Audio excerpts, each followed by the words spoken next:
अस्सलाम वालेकुम। जहांज़ेब अब्बासी एक नए प्रोग्राम के साथ हाजिर है। 6 जजेस के ख़त के मामले के ऊपर सुप्रीम कोर्ट में इस केस पर समाअत हुई, काफ़ी अहम ऑब्जर्वेशन भी दी गई, लेकिन हमने इस केस की प्रोसीडिंग के दौरान डिफरेंस ऑफ ओपिनियन भी देखा। बात करेंगे difference of opinion chief justice of Pakistan Qazi Faez Isa और जस्टिस अतर मिनल्ला की ऑब्जर्वेशंस में। ये जो डिफरेंस ऑफ ओपिनियन है, इसकी रीज़निंग बड़ी अहम है और इसका एक पूरा बैकग्राउंड है। मिसाल के तौर पे जस्टिस अतर मिनल्ला ने ये कहा कि 1900 जब से पाकिस्तान बना है, यानी 76 सालों से इस्टेब्लिशमेंट और अदलिया के दरमियान जो है वो एक पार्टनरशिप की सी सूरत हाल रही है और ये सिलसिला जो है वो अब तक बरकरार है। लेकिन इस आर्ग्यूमेंट को रद्द किया फौरी तौर के ऊपर chief justice of Pakistan Qazi Faez ईसा ने, और उन्होंने ये कहा कि मैं बलूचिस्तान हाई कोर्ट का चीफ जस्टिस रहा, सुप्रीम कोर्ट में चीफ जस्टिस ऑफ पाकिस्तान हूँ, ना मेरे अहद में बतौर चीफ जस्टिस ऑफ पाकिस्तान कोई इस तरह का वाक़या पेश आया, ना ही जब मैं chief justice Balochistan high court था उस वक्त कोई वाक़या इस तरह का रहनुमा हुआ। फिर इसी बात को इसी राय को सेकंड किया जस्टिस मंसूर अली शाह साहब ने, और उन्होंने कहा कि मैं भी chief justice Lahore high court रहा हूँ, मेरे साथ भी कभी वहाँ ऐसा कोई वाक़या नहीं पेश आया, सुप्रीम कोर्ट में भी इस तरह की कभी कोई सूरत हाल मैंने फेस नहीं की।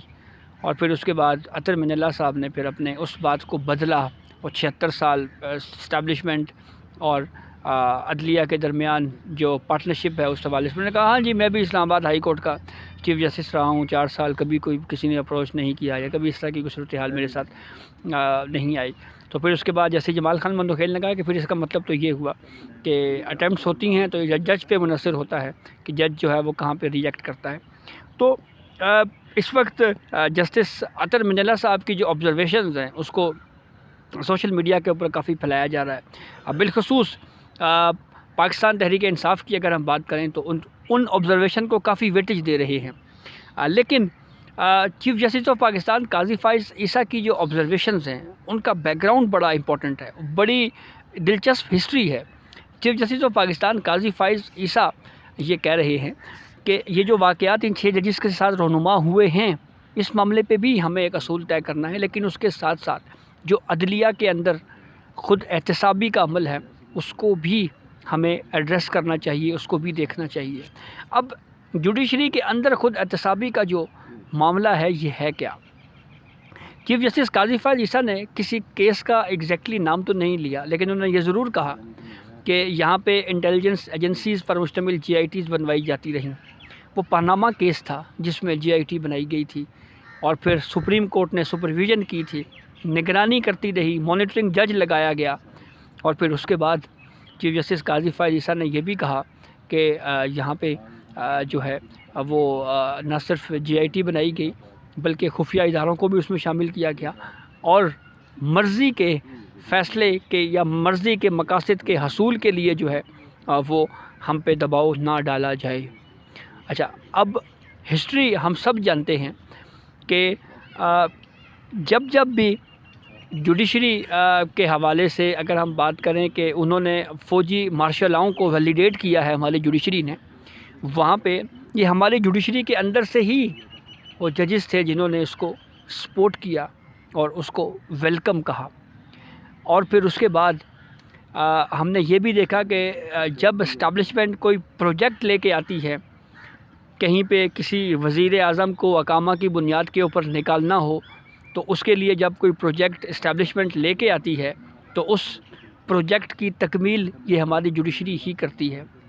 और हमारे सामने पनामा केस की मिसाल मौजूद है। माजी में बहुत सारे इस तरह के केसेस हैं, जुल्फ़िकार अली भुट्टो से ले लें, उससे पहले की भी एक तवील हिस्ट्री है। तो chief justice of Pakistan Qazi Faez ईसा दरअसल इस तरफ इशारा कर रहे हैं कि जो जजेस जुडिशरी के अंदर इस्टेब्लिशमेंट के कहने के ऊपर उनके मकासद के हसूल के लिए जो इस्तेमाल होते हैं उसके लिए भी कोई पैरामीटर तय होना चाहिए, उसके लिए भी कोई असूल तय होना चाहिए। और ये भी बात फिर की गई कि जी जब कोई जज बोलता है तो उस पर रेफरेंस आ जाता है, तो इसको भी chief justice of Pakistan Qazi Faez ईसा ने उस पर वाज़ेह किया कि रेफरेंस हम जजेस ही सुनते हैं और ये सुप्रीम जुडिशल काउंसिल में जो मेंबरान होते हैं वो जजेस ही हैं। और फिर उन्होंने शौकत अली सिद्दीकी की मिसाल दी कि उस केस में देखें हमने फ़ैसला किया।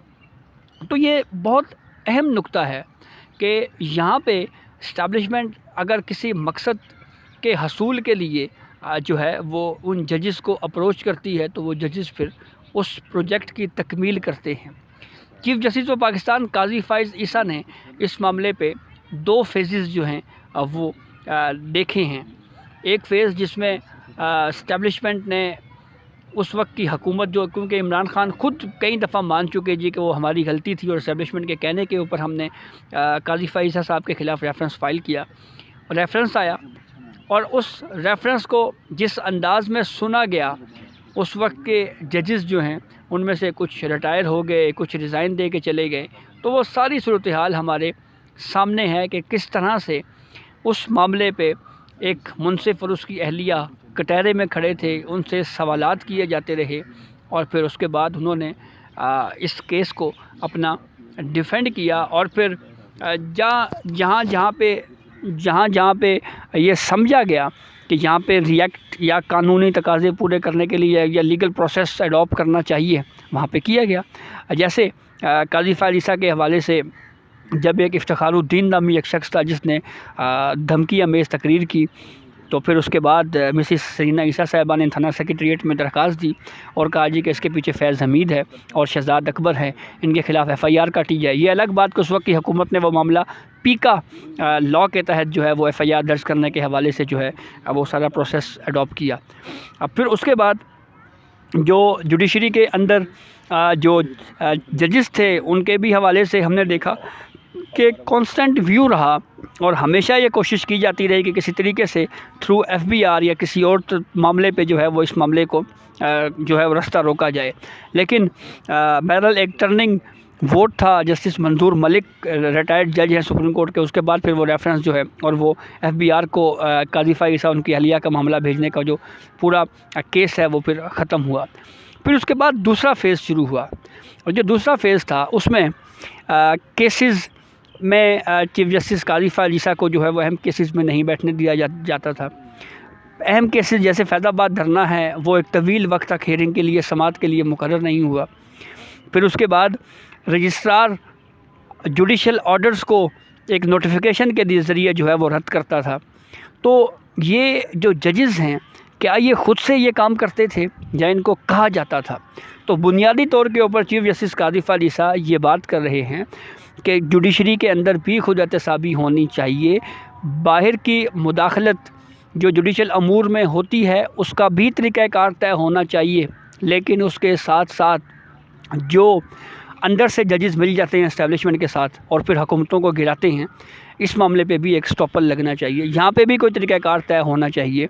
ये सिर्फ वन साइडेड ये नहीं होना, इसको पूरा तरीक़ाकार इसको तय होना चाहिए। तो ये बहुत इम्पोर्टेंट जो है बहुत अहम ऑब्ज़र्वेशन है chief justice of Pakistan Qazi Faez ईसा की जानिब से कि ये एक तरफ ये मामला के बैरूनी तौर के ऊपर खुफिया एजेंसीज़ की जानिब से अदालती अमूर में मुदाखलत की जाती है। उस मामले को के ऊपर ना सिर्फ इस पे रिएक्शन की ज़रूरत है, असूल तय करने की ज़रूरत है, बल्कि जो अदलिया की अपनी इन्वॉल्वमेंट है, जो चंद जजेस मिल जाते हैं उसके भी हवाले से कोई असूल तय करने की ज़रूरत है। और जैसे मंसूर अली शाह ने इस पे बिल्कुल राइटली कहा है कि हमें तमाम तनाजुर में इस मामले को देख के इस इशू को हल करना चाहिए और ये हमारे पास एक सुनहरी मौका है। तो ये अब तक की अपडेट थी जिसे मैं आपको आगाह किया। बहुत शुक्रिया।